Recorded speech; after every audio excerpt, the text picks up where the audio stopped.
Hello, everybody, and welcome. My name is Dusko Miljevic, and I am a social worker with the Greater Essex County District School Board. And hello, everybody. I'm Sarah Renaud, and I'm also a social worker with the Greater Essex County District School Board. As school social workers, our job is to support student well-being and mental health, and we take a lot of pride in being able to support our students. Mm-hmm. Today's video is about helping children feel safe at home during the COVID-19 pandemic. So Sarah and I are really hoping to have a conversation with you today around what are those things that you can put into place in your homes to help your child feel safe. We're going to be talking about two things in particular.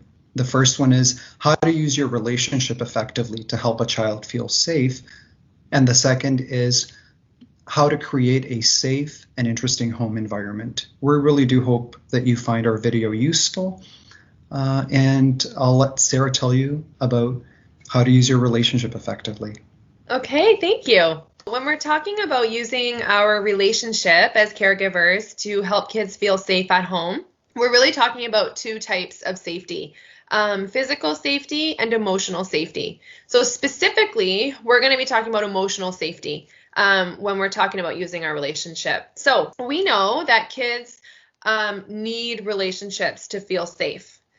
Another thing we know is that anxiety is contagious. During this pandemic that we're experiencing right now, there's this heightened sense of anxiety in the world. And it transfers on to us as caregivers, and that naturally transfers on to our kids. Another thing that we know that is really good news is that calm is contagious. So how can we introduce calm into our homes and introduce calm for our kids? We can do that in 3 different ways. So the first way is through self-awareness, and that is just being really in tune and aware of how we're feeling inside. So am I feeling anxious right now? Yes. So it would be really important to just take a deep breath and kind of release that. The second way that we can introduce calm is slowing down. So right now, our daily lives look very different during this time. And if you're a caregiver and watching this video, your life looks very different because your kids are at home and not in school. So we're really trying to balance home life, work, schooling, our kids' emotional health, our own emotional health, and all these other things that we are feeling like we have to balance in our lives as adults. And so it's really important just to give ourselves the permission to slow things down, and kids need to feel like things can slow down, because when things are really tense and we're feeling like we need to get everything done all at once, it just creates stress, and that actually breeds anxiety within us. Yeah. The third way that we can introduce calm is through our nonverbals. So a really good question to ask yourself as a caregiver is, what are my kids seeing when they look at me right now? So are they seeing, is my brow looking like this?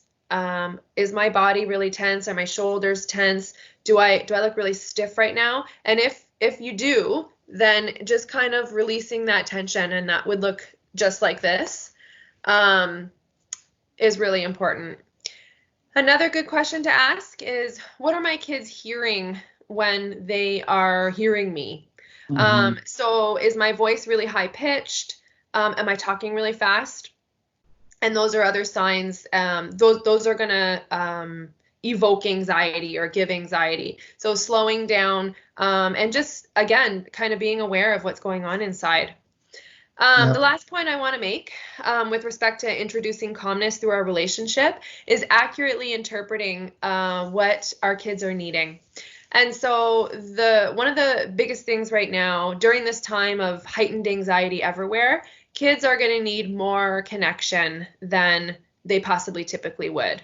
And that's normal too. So it's going to be really easy to see that in little kids, because they're going to do things that are going to let you know, hey, they're going to do things to get your attention. It might be, really obvious and positive ways that we want them to, but it also might be in ways that we don't want them to, getting into trouble, tears, crying, this kind of stuff. So it's just ways of telling us that they need to be connected with. Older kids might not be so easy to tell because they might be withdrawing. You might notice them spending more time alone, not coming out of their rooms. That's a sign too that they need some extra connection. And Dusko is going to talk a little bit about working that into a daily schedule. Yeah. All right. So a lot of it is about starting with ourselves and kind of doing an inner check-in. Absolutely. And then connecting with them. Yeah, I love that. Yeah. Thank you so much, Sarah. Yeah. So in terms of creating a safe and interesting home environment, here we're really talking about 4 different things. First one, basic needs. Second, healthy human relationships. Third one, having a daily predictable schedule or a routine. And finally, having some ground rules. So when we talk about basic needs, here we're really talking about all those things that we share universally with other people, right? So food, shelter, clothing, adequate sleep, adequate nutrition. And we're also here talking about making sure that our children have access to healthy and appropriate supervision and monitoring, and that they're kept safe from harm in our home. So that's really, really important. And we really want to think about basic needs sort of like a foundation of a home. And these basic needs take precedence over all other needs, right? So when we have this in place, then kids can engage in learning, exploration, and in play. I'd like to highlight also physical movement as really, really important. And the reason being is that we store stress and anxiety in our bodies. And the way we release that from our bodies is through physical movement. So being mindful that we're incorporating this into our lives for ourselves, but also for our kids. The second thing is healthy human relationships. You already talked about it, Sarah. Kids crave connection. They need connection, especially in heightened times of anxiety.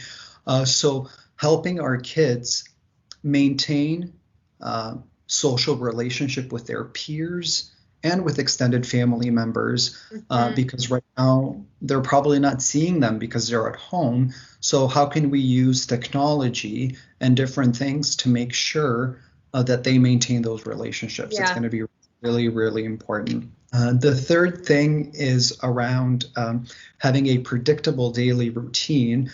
So coming up with and sticking to a daily routine is really going to help your child feel safe. It's going to get rid of uncertainty and unpredictability that this time has brought into our lives, right? So sitting down with your child and coming up with a visual schedule or a visual calendar that can have words, images, pictures, times, and that goes from start of the day until the end of the day. And you fill it in terms of what are all those things and activities that we need to get accomplished today. That's really, really important and helpful. It's going to decrease levels of stress and decrease levels of anxiety. So one of the things that's also helpful is to alternate between periods of study and periods of physical movement when you're coming up with your visual calendar or schedule. But I think it's also important to be flexible, patient, and kind with yourself in case one day it's really hard to stick to the schedule, right? Yeah. And I think also having it placed somewhere where the child can see it and referencing it regularly. And as you're transitioning from one activity to the next, giving them transition cues. So calling your child's name, getting close to them, and saying, for example, Johnny, in 5 minutes, you're going to be ending your schoolwork, and then we're going to be going in the backyard and we're going to be doing some fun games or whatever you may have planned. You talked about having activities to build the relationship. So also sitting down with your child and and maybe coming up with a list of things that you both enjoy doing together, whether it's baking, whether it's cooking, or playing some kind of a game, or dancing.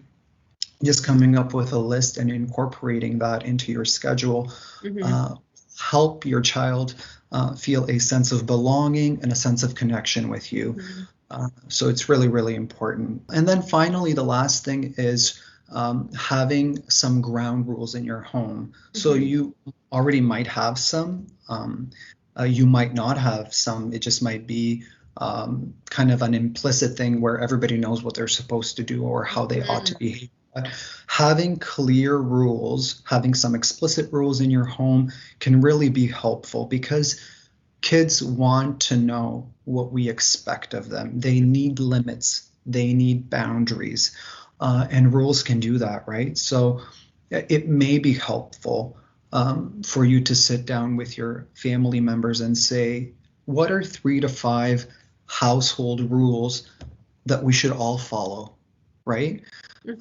Rules should be few, they should be fair, they should be easy to follow, and they should tell people what to do versus what not to do. So an example would be, if your child has a tendency to run through your home, it's about maybe having a rule that says we walk through our home. If you're worried about perhaps your family seeing too much of the pandemic news, a rule could be we watch the news once a day at the start of the day. And, if you're worried about harmful behaviors, a rule in the home could be we practice kindness towards each other. So it can really be a helpful way of coming together as a family and saying, hey, it's important for all of us to get along and respect one another. We are going to end with a loving kindness meditation. So Dusko, why don't you lead us in that? Yeah, so we can just start off by taking a deep breath and just putting a hand on our heart. And you can make a well wish for yourself, for your child, a family member, a friend, or someone you know, and you would just send them a well wish. And I would like to send a well wish to all of you viewers, and my wish to you is, may you be patient with yourselves during this time. And I wish you well. Thank you. Thank you so much. Take care.